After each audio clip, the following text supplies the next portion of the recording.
মানুষের মধ্যে একটা প্যানিক কাজ করছে, এটা করতে দেওয়া যাবে না। প্রতিনিয়ত যে তেল আগে সাপ্লাই হতো এখনো তাই হচ্ছে, তার চেয়ে বেশি হচ্ছে, কিন্তু কিছু কালোবাজারি এটাকে নষ্ট করে দিচ্ছে। তারা অতিরিক্ত তেল নিয়ে কালোবাজারে বিক্রি করছে এবং সরকারের ভাবমূর্তি ক্ষতি করার চেষ্টা করছে। 26শে মার্চ আলোচনা অনুষ্ঠানের সভাপতি বাংলাদেশ জাতীয়তাবাদী দলের সংগ্রামী মহাসচিব মির্জা ফখরুল ইসলাম আলমগীর, প্রধান অতিথি প্রিয় নেতা,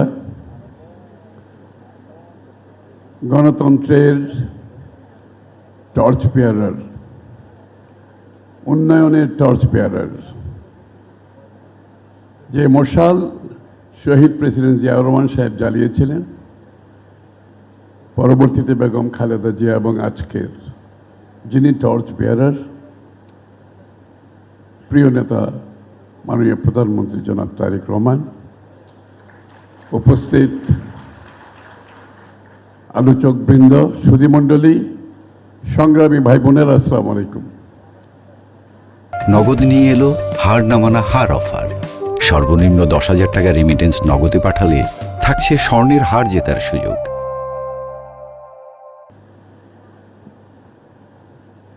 26শে মার্চ ইতিহাস, সালাউদ্দিন দীর্ঘ ইতিহাসের কথা বলেছে, আমি আর সেদিকে যাচ্ছি না। আমি শুধু এইটাই বলবো যে সঠিক ইতিহাস রচনা করা, সঠিক ইতিহাস জাতি এবং বিশ্বের সামনে তুলে ধরা অত্যন্ত গুরুত্বপূর্ণ। আমরা যখন দেখি রাজনীতিবিদরা ইতিহাসবিদ হয়ে যায়, এমনকি হাইকোর্টের জজও যখন ইতিহাসবিদ হয়ে যায়, যিনি শহীদ প্রেসিডেন্ট জিয়াউর রহমান সাহেবের স্বাধীনতার ঘোষণার বিরুদ্ধে রায় দিয়েছিলেন, সেটা ইতিহাস হতে পারে না, সেটা হয় প্রপাগান্ডা। রাজনীতিবিদ যখন ইতিহাসবিদ হয়ে যায়, সেটার ইতিহাস থাকে না, সেটা হয়ে যায় প্রপাগান্ডা। সেটা ক্ষণস্থায়ী। প্রপাগান্ডা কোনোদিনও দীর্ঘস্থায়ী হতে পারে না, এটা অলওয়েজ ক্ষণস্থায়ী। যেই কারণে বাংলাদেশের মুক্তিযুদ্ধের ইতিহাস, পরবর্তী বাংলাদেশের যে ঘটনাবলী, এই ইতিহাসগুলো রচিত হতে হবে ইতিহাসবিদদের মাধ্যমে।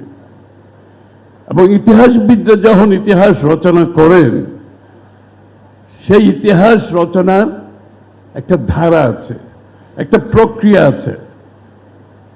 তাদের সোর্স, তাদের তথ্য, তাদের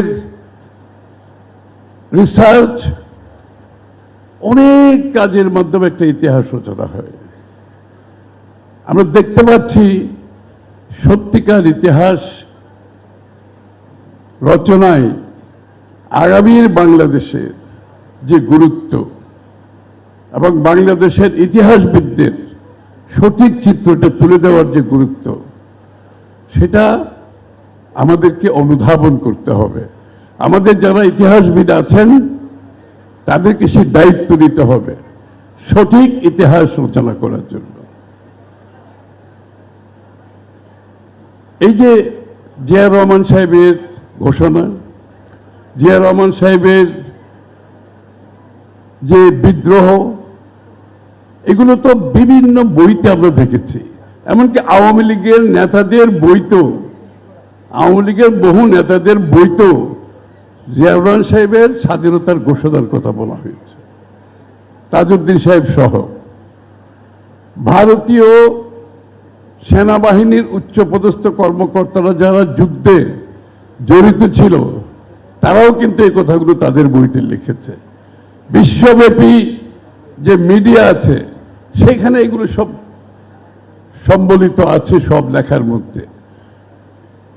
সুতরাং ইতিহাসের যে সোর্স, এই সোর্সটা ইতিহাসবিদরা সঠিকভাবে গ্রহণ করে আগামীর ইতিহাস রচনা করলেই শহীদ জিয়ার অবদান, বেগম খালেদা জিয়ার অবদান, এই দীর্ঘ আন্দোলনে জনাব তারেক রহমানের অবদান, এগুলো বুঝতে কষ্ট হবে না। এগুলো আমরা রচনা করার দরকার নাই।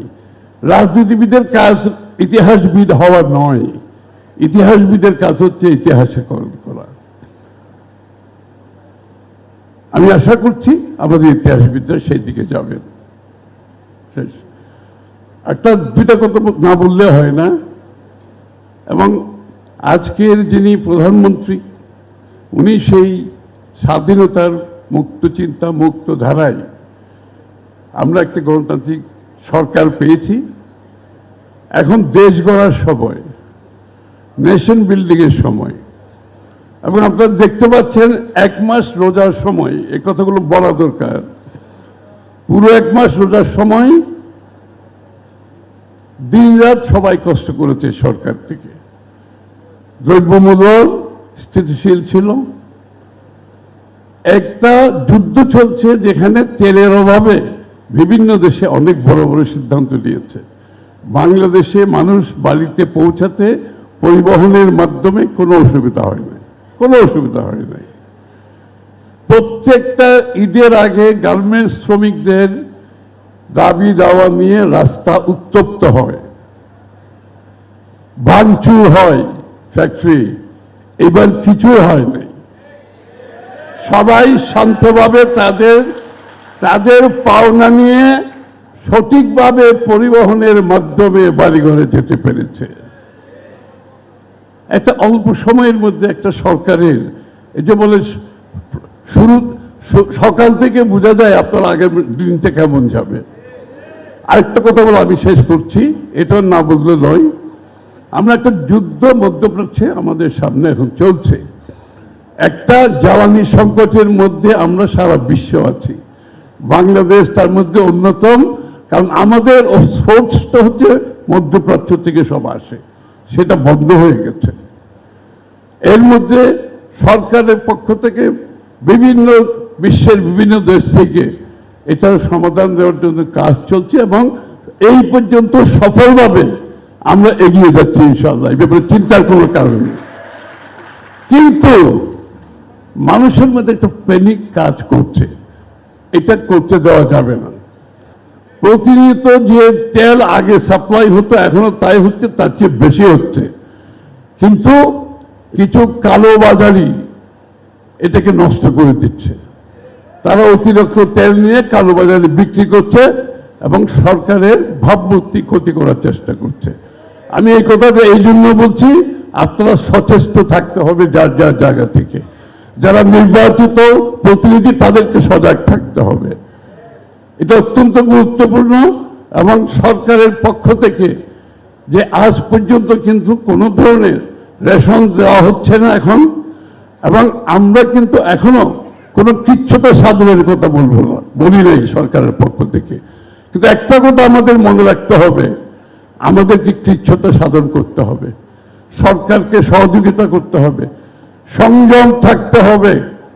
আমরা সবাই মিলে এটা সমাধান দিতে হবে, সরকার একা দিতে পারবে না। এই কথাগুলো জনগণের কাছে পৌঁছে দিতে হবে। সবাইকে ধন্যবাদ।